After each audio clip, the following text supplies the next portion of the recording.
चलिए अब यदि हम इसी को 3D के लिए देखते हैं, 3D के लिए हम चाहते हैं कि हम ऊपर जाएं पंखे के पास, तो पंखे की टिप का नाम यदि मैं दे देता हूं Q, क्या नाम दे देता हूं बेटा? Q। अभी तक आप 2D में थे, किस में थे आप? 2D में। अब आप चल रहे हैं 3D में, तो ऊपर की तरफ हवा में चलेंगे, तो बेटा देखो 1, यहाँ से चलते चलते 2 3 4, कितने पे आ गए?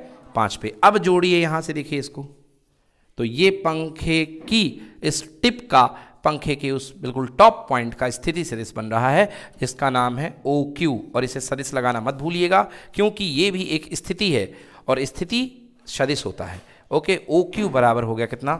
4i cap plus 3j cap plus 5k cap. बोलो आया समझ में कि नहीं आया?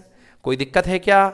चलिए अब आइए देखते हैं स्थिति सदिश का परिमाण, किसी सदिश का परिमाण। परिमाण के बारे में बाद में बात करेंगे। एक तरीके से बच्चे सीख चुके हैं यहाँ पर कि अगर बिंदु कोई P है और P के निर्देशांक हैं क्या? A B C, तो बच्चे जानते हैं कि OP सदिश क्या बनेगा? AI cap plus BJ cap plus CK cap. आई बात समझ में ना? है ना? तो C कब आया? जब आप हाइट ट्रेवल करे हो, जब आप ऊंचाई ट्रेवल करे हो। बोलो हाँ है ना? कम करते करते करते करते पंखे की निप से आप इस x यहाँ पे आ जाइए, प्लेन पे ऊपर जमीन पे आ जाइए, तो यहाँ पर आपके पास जो बिंदु बनेगा, इसका नाम Q दे दो, है ना? तो यदि यहाँ पे जो बिंदु बनेगा तो ये क्या बनेगा? A, B, कॉमा कितना? 0, क्योंकि Z नहीं है, जमीन पे हो ना, तो जमीन पे Z नहीं है। ये उसी को बोलता हूँ मैं A, B या A, B, 0। तो जब तक तल में हो तब तक द्विविमीय गति, जब तक तल में हो तब तक द्विविमीय गति हो। जैसे आसमान में गए तब तक कौन सी गति? त्रिविमीय गति। हाँ या ना? तो मुझे बताओ, लट्टू जो जमीन में चलता है उसकी कौन सी गति है? द्विविमीय या त्रिविमीय? लट्टू का जो पिन जमीन में रहता है, कौन सी गति? द्विविमीय की त्रिविमीय? द्विविमीय। कॉकरोच कैसे गति करता है? द्विविमीय। कॉकरोच की गति कैसी है? उछल कर चलने वाला मेढक कौन सी गति है? त्रिविमीय। कौन सी गति है? त्रिविमीय। पतंग त्रिविमीय। समझ में आया? तो जो 3 अक्ष के अनुदिश चले वो त्रिविमीय, जो 2 अक्ष के अनुदिश चले वो द्विविमीय। आइए देखते हैं द्विविमीय स्थिति सदिश का परिमाण। हाँ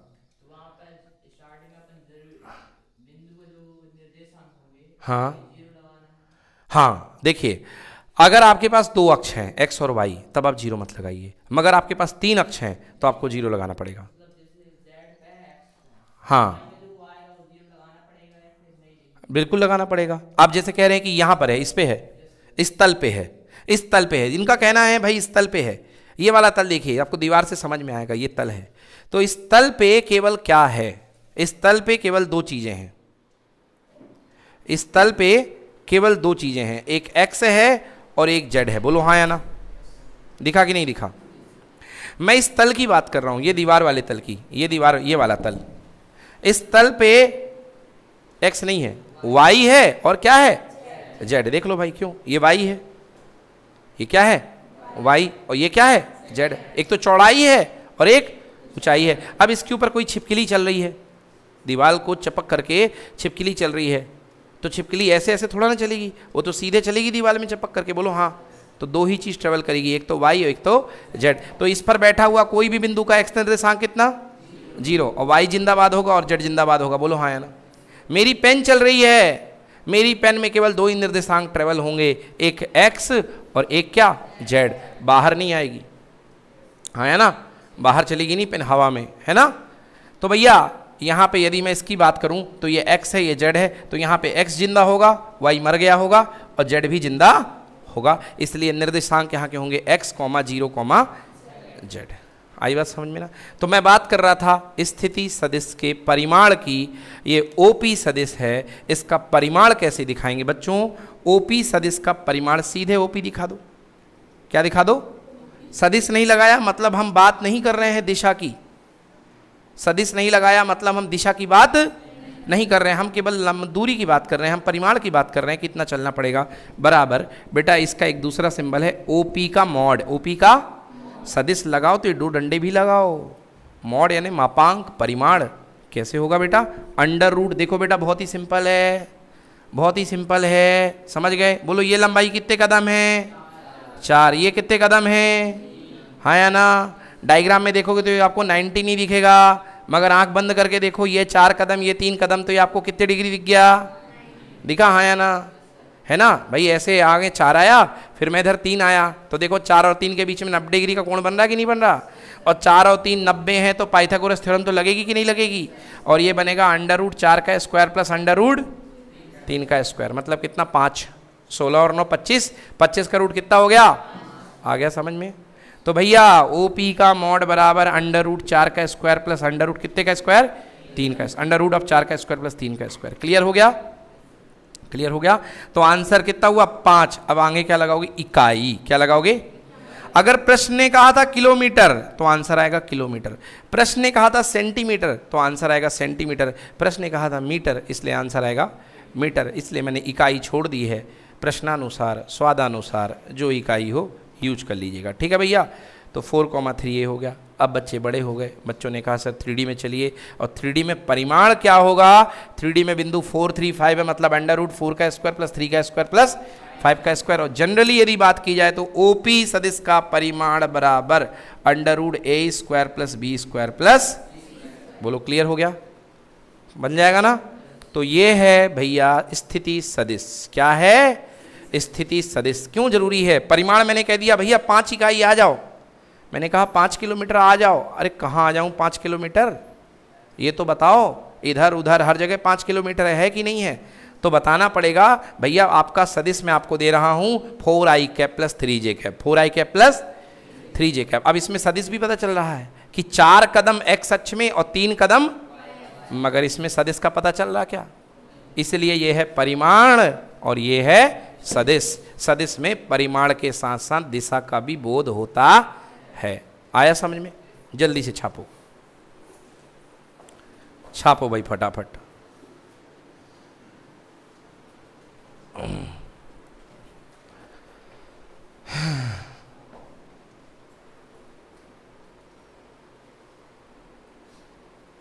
तो ये हमने पढ़ा दिया बच्चों टॉपिक नंबर 1, स्थिति सदिश। किसी बिंदु की स्थिति को दिखाने वाला सदिश कहलाता है स्थिति सदिश।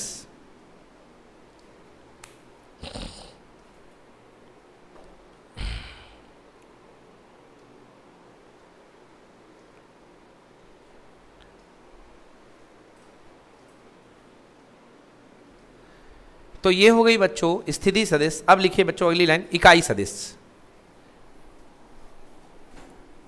किसी ने मेरे से पूछा मुझे मिशन चौक जाना है, मेरा क्या फर्ज बनता है? मैं उसको हाथ का रास्ता बता दूं या उसकी उंगली पकड़ के उसको मिशन चौक छोड़ के जाऊं? चले जाओ, ठीक है ना? नाश्ता कर रहे थे, रास्ते में कोई मुसाफिर आया, पूछा भैया मिशन चौक जाना है।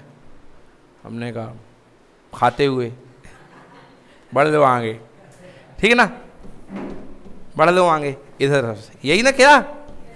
हाँ या ना? अपना मिश्रा टोपी लगा के गया था, तो मिश्रा ने टोपी लगाई और टोपी सीधी कर दी, चले जाओ इस दिशा में। समझ गए ना? टोपी की दिशा। तो मतलब किसी को दिशा बताने के लिए आपको पूरा छोड़ने की जरूरत नहीं है, एक कदम ही काफ़ी है, एक कदम ही काफ़ी है दिशा बताने के लिए, एक कदम काफ़ी है। तो दिए गई सदिश की दिशा में, दी गई सदिश की दिशा में एक कदम का सदिश, कितने कदम का? उसी को बोलते हैं दिए गई सदिश की दिशा में इकाई परिमाण का सदिश। कितने परिमाण का? इकाई परिमाण मतलब एक कदम, इकाई परिमाण मतलब एक कदम। बोलो हाँ। मैं कहूं मैं तुम्हें 5 न्यूटन का घूंसा मारूंगा, कितने न्यूटन का? और मैं कहूं मैं तुम्हें इकाई न्यूटन के 5 घूंसे मारूंगा, इकाई न्यूटन के कितने घूंसे? बात तो उतनी ही है। मतलब मैंने इकाई न्यूटन मतलब एक वेक्टर का कितने गुना कर दिया? मतलब एक वेक्टर को ही 5 बार फोल्ड कर दोगे,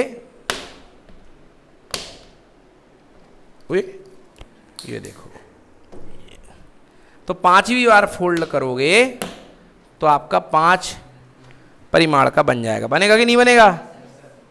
बस इसी चीज को ध्यान में रखते हुए आपके पास ये कोई सदिश है जिसका नाम है सदिश ए। क्या है सदिश? सदिश ए दिए गए सदिश की दिशा में, बेटा इसका एक कदम यहां पर होगा कि नहीं होगा? इकाई सदिश यानी एक कदम का सदिश जो केवल दिशा को बताए, जो केवल दिशा को बताए। अब दिशा को बताने के लिए कुछ तो परिमाण होगा ना। कोई ने पूछा भैया सिविल लाइन जाना है, तो ये तो नहीं कहोगे इतना सा, पता ही नहीं चलेगा। बोलो हाँ, हाँ या ना?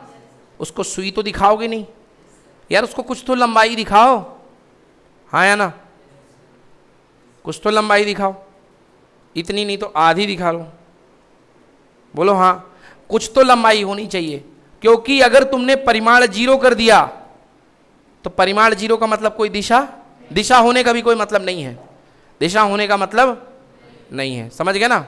मतलब किसी ने बोला, बोले दिशा कहाँ, तुमने बोला ये दिशा है, अब क्या दो जमीन गड्ढा खोद के घुस जाए वो? तो आपको थोड़ा सा बताना पड़ेगा, इसलिए इकाई सदिश ये कहलाएगा बेटा एक कैप। क्या कहलाएगा? कैप। कैप मैंने बताया टोपी, टोपी क्या बताती है? दिशा। क्या बताती है? तो किसी सदिश की दिशा में इकाई परिमाण का सदिश क्या कहलाता है? इकाई सदिश। किसी सदिश की, दी गई सदिश की दिशा में इकाई परिमाण का सदिश, मतलब इकाई परिमाण मतलब एक कैप का परिमाण कितना आएगा? एक। कितना आएगा? एक। आ रहा समझ में? इकाई परिमाण का सदिश कहलाएगा इकाई सदिश। बोलो क्लियर है कि नहीं है? पक्का? अब मुझे बताओ, अगर मैं इस एक कैप को फोल्ड करूं, एक कैप को मैं क्या करूं? फोल्ड करूं। कितने बार? पूरे के बार। कितने बार? पूरे के बार। हाँ या ना? अरे इस एक कैप को, इकाई कदम को मैं फोल्ड करता हुआ पूरे चला जाऊं लास्ट तक। कहां तक? लास्ट तक। तो एक कैप को मैंने लास्ट तक फोल्ड किया, जितने भी कदम का है, मान लो 100 कदम का है। कितने कदम का? 100 कदम का। तो एक कैप गुणे पूरी लंबाई कितना? मॉड ए। पूरी लंबाई को क्या बोलते हैं? बोलते कि नहीं बोलते? पढ़े हो ना? पूरी लंबाई को परिमाण तो बोलते हैं यार। तो एक कैप गुणे पूरी लंबाई बराबर हाथ पकड़ के सिविल लाइन तक ले गए, यानी पूरा सदिश। मतलब क्या? हाँ या ना? 1 गुणे 100 बराबर 100 नहीं होता क्या? इकाई सदिश टोपी चल गई पूरा, टोपी मल्टीप्लाई बाई पूरा रास्ता। तो बताओ पूरा सदिश बना कि नहीं बना? तो भैया एक कैप बराबर सदिश ए डिवाइडेड बाई मॉड ए। आई बात समझ में ना? ये जो रटते हो आप, ये ऐसे आता है। किसी का इकाई सदिश बराबर दिया गया सदिश बटे उसका परिमाण, दिया गया सदिश बटे उसका। आई बात समझ में? आई बात समझ में? चलो, दी गई सदिश बटे उसका परिमाण। तो भैया लिख लो एक कैप बराबर दिया गया सदिश बटे उसका परिमाण, या एक कैप बराबर, नोट करें कृपया, जल्दी से नोट करें, दिए गए सदिश बटे उसका परिमाण।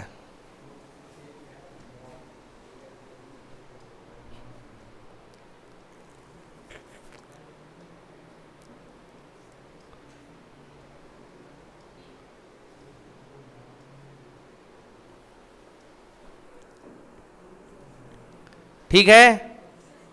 अब इसके बाद एक बढ़िया सा प्रश्न।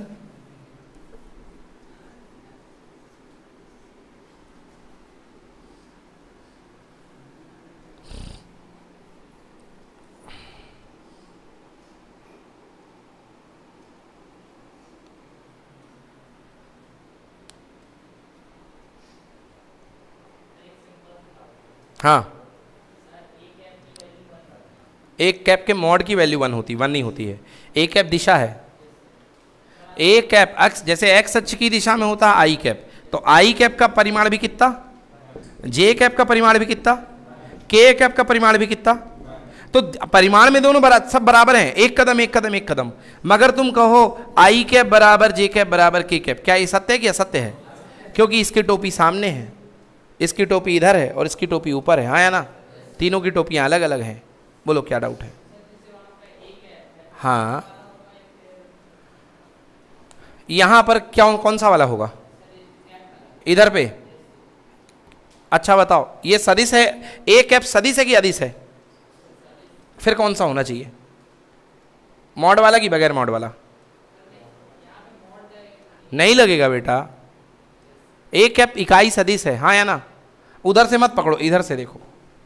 अगर आप सदिश में टोपी में पूरे रास्ते का मल्टीप्लाई कर दोगे तो यहां से लेकर के पूरा वेक्टर बन जाएगा कि नहीं बन जाएगा? पूरा यहाँ से लेके वहाँ तक का सदिश तैयार होगा कि नहीं होगा, बस। और वैसे भी आपको सदिश चाहिए, तो सदिश कौन देगा, सदिश ही तो देगा। और नीचे तो ये अदिश है ना, परिमाण है। चलो डन बच्चों, डन। थोड़ा 11th वाले बैठे हैं तो डाउट ऐसा पूछा करो कि 11th वाले हजम कर पाए। तुम लोग सुपर हाई लेवल में पूछ लेते हो डाउट, तो ये घूम जाते हैं, कहाँ चले गए, हम जानते हैं। अभी तुम इनकी पाचन शक्ति उतनी नहीं है, समझ गए ना, हाँ हम जान जाते हैं। तो ये थोड़ा लास्ट के लिए बचा लिया करो, लिख लिया करो। नेता लोग लिख के लाते हैं भाषण, क्या क्या पॉइंट हैं, इसलिए आप लिख लिया करो। कम आ जाइए, अगला क्वेश्चन, ठीक है। अब क्वेश्चन लिखिए, लिखिए लोकेश सर किसी बक्से को, लोकेश सर किसी, कोई आप मतलब नाम भी चाहें तो लिख दें अपना नाम, कलावती, सुस्मिता, जो भी लिखना चाहें किसी का नाम। तो भैया लोकेश सर किसी बक्से को 5i cap plus 4j cap plus 2k cap के बल से खींच रहे हैं, के बल से खींच रहे हैं। लोकेश सर किसी बक्से को 5i cap plus 4j cap plus 2k cap के बल से खींच रहे हैं। ये भैया हमारा लगाया गया सदिश है, हम ये बक्से को खींच रहे हैं, समझ में आया, इस बक्से को हम खींच रहे हैं। उन्होंने बच्चों को आदेश दिया, उन्होंने बच्चों को आदेश दिया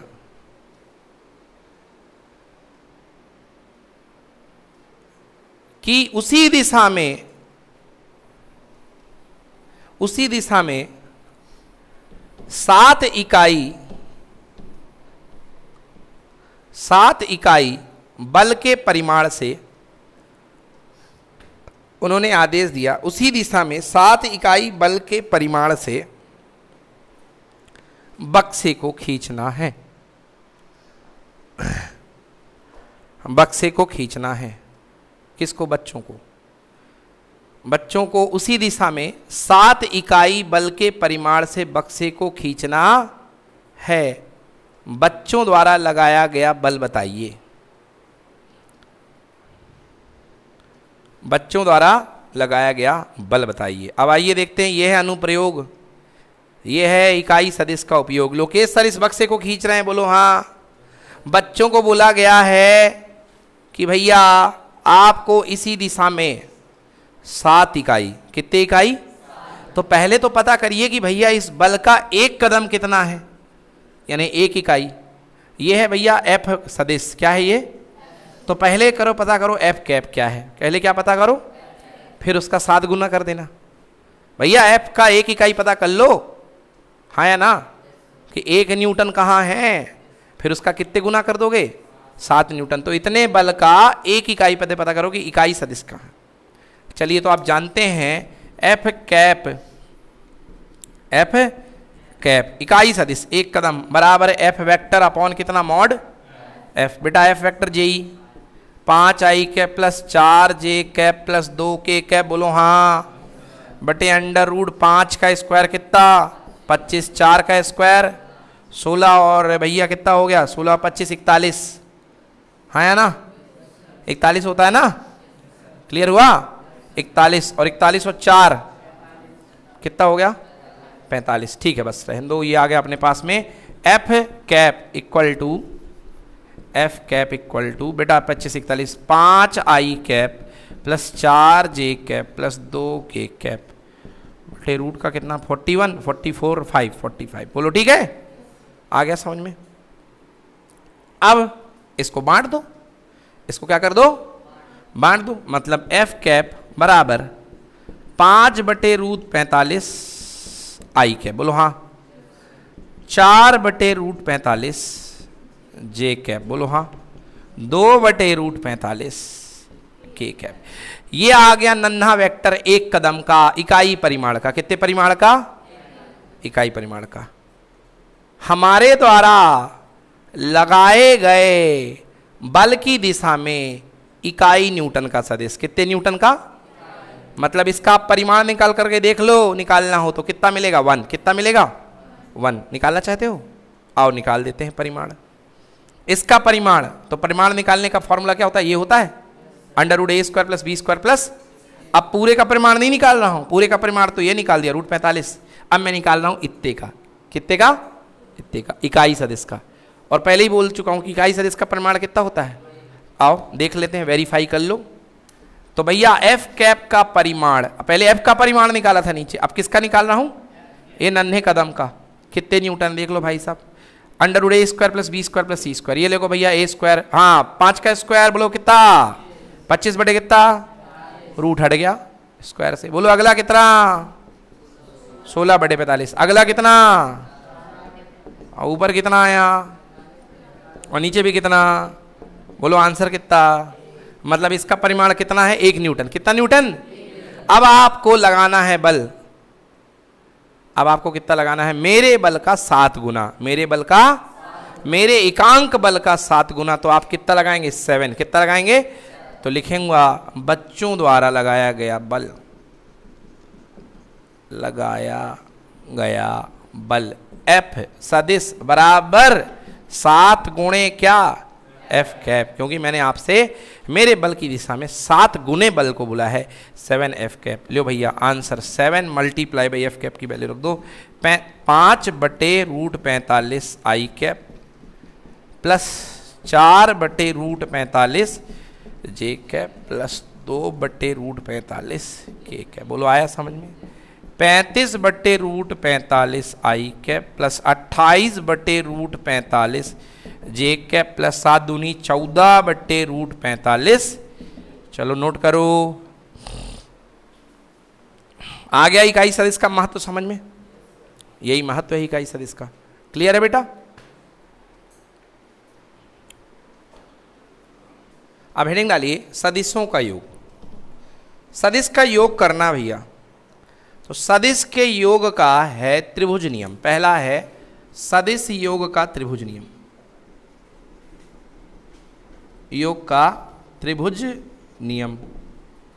सदिश योग का त्रिभुज नियम क्या कहता है, सदिश योग का त्रिभुज नियम यह कहता है कि अगर 2 सदिश लगातार त्रिभुज, लगातार 2 भुजाओं को व्यक्त करें, 2 सदिश किसको व्यक्त करें, किसकी, त्रिभुज की।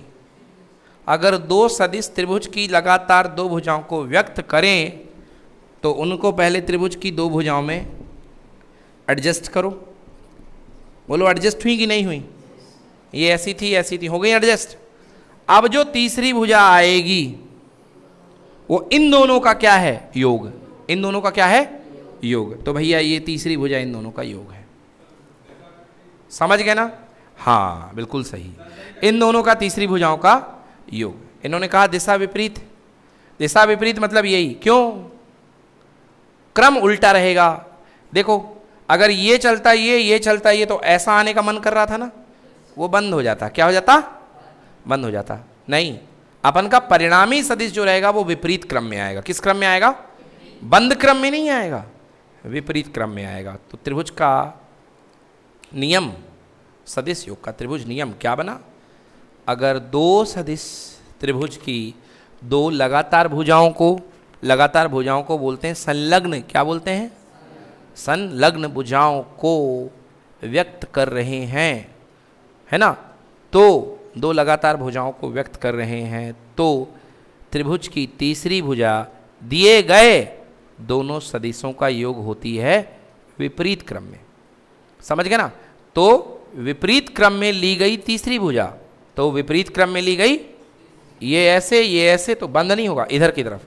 तो विपरीत क्रम में ली गई तीसरी भुजा इन दोनों सदिशों का क्या होगा, योग होगा। आई बात समझ में।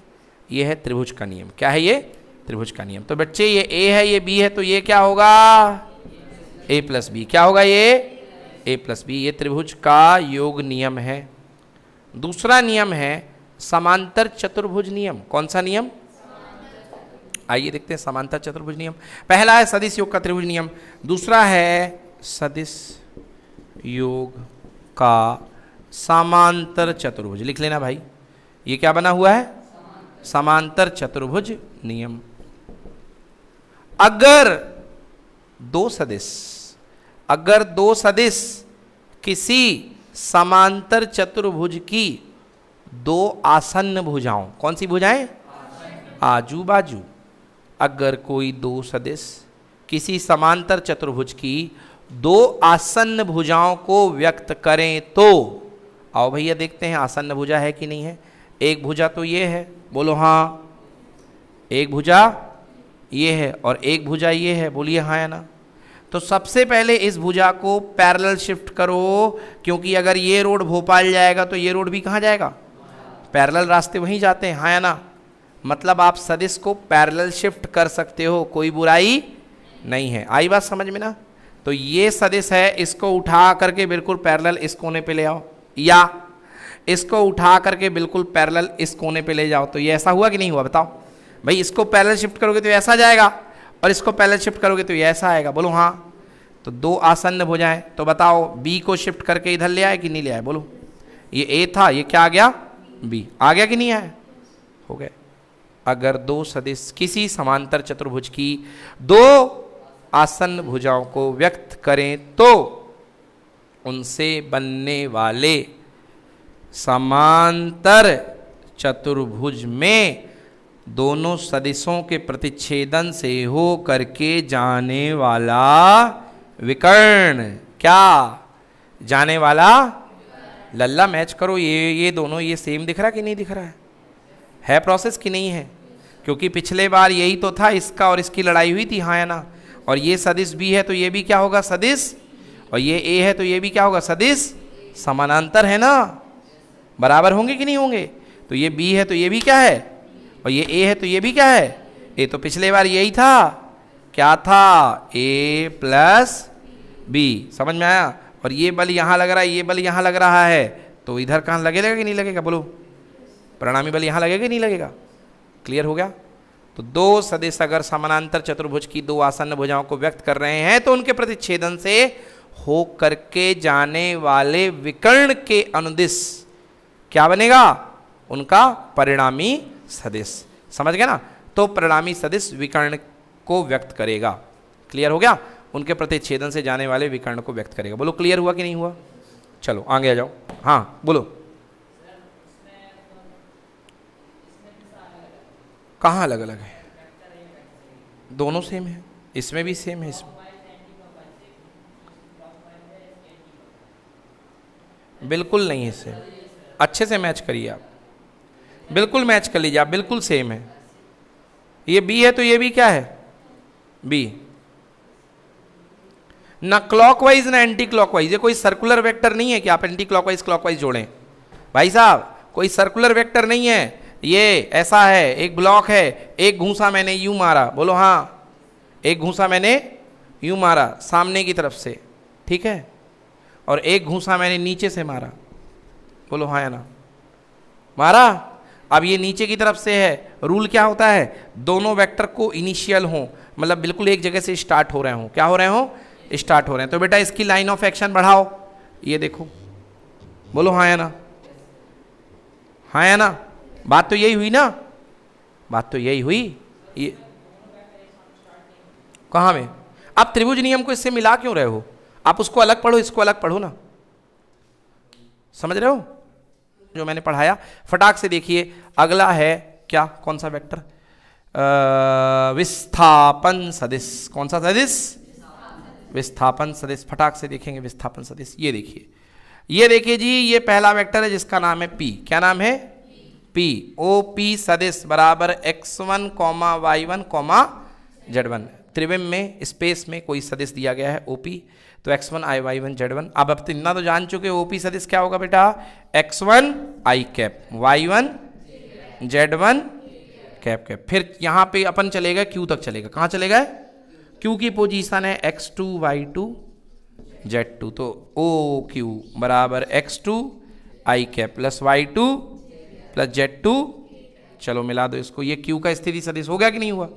ये OP है और ये क्या है, OQ है कि नहीं है, एक OP है और क्या है, OQ। अभी मैंने त्रिभुज नियम पढ़ाया आपको, OP प्लस PQ दो समान बराबर एक विपरीत, हाँ है ना। OP और PQ का परिमाण क्या होगा, OQ। पढ़ाया कि नहीं पढ़ाया, अरे भैया दो समान है एक विपरीत है, देखो दो लगातार, ये लगातार बराबर ये, हाँ है ना। तो देखो ये लगातार और ये लगातार बराबर विपरीत क्रम में, ये हुआ कि नहीं हुआ। मतलब OP प्लस PQ बराबर कितना, ओ क्यू, यानी पी क्यू सदिश बराबर ओ क्यू माइनस कितना, ओ पी, हाँ या ना। तो पी क्यू सदिश बराबर ओ क्यू कितना है बोलो, x2 i cap plus y2 j cap plus z2 k cap minus x1 i cap plus y1 j cap plus z1 k cap, है कि नहीं है, minus x1 i cap plus y1 j cap plus z1 k cap. भैया जी लीजिए तो solve करिए, x2 minus x1 i cap, y2 minus y1 z2 minus z1, आ गया समझ में, ये आ गया पी क्यू विस्थापन सदिश, मतलब बाद वाला बिंदु माइनस पहले वाला, समझ में आया। इसको बोलते हैं भैया विस्थापन सदिश। ये क्या कहलाता है, डेल्टा एक्स आई कैप, ये क्या है डेल्टा वाई जे कैप, और ये क्या है डेल्टा जेड, छाप लो जल्दी से, ये हुआ विस्थापन सदिश, ठीक ना। तो द्विविमीय गति का ये है विस्थापन सदिश, ठीक है। चलिए